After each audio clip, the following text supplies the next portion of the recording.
In this video guys, we're talking about Pydantic AI review. So guys, let's get started on this guide.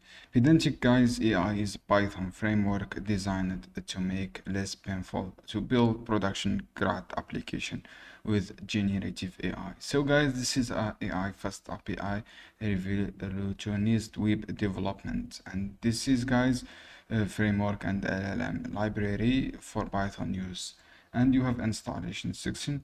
Why use this Pydantic AI? This is guys a log file integration. You can integrate with the log file for real time.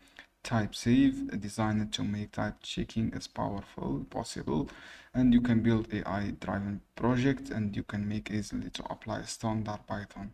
So guys, this is streamed responses, and you can installation. This is a required Python 3.5. You can use Pydantic log file.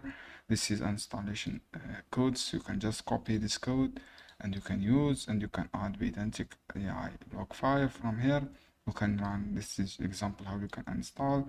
You can also you have contributing option. You can install dogs from here, and the dogs you can install and use this Pydantic. And you have Dino install dogs from here. You can running test, and you can run a code and type check and test report generation. So guys, this is you can add a new models to Pydantic. Also you can add new model extra dependency. You can add user to other models up to 20,000 start in total. You can also have tools, output, input. It's organized tool guys, and you can use HTTP request from here. You can install this code, and you can copy HTTP request code from here, and you can start using. So guys, I hope this guide helpful for you. Don't forget give like and share.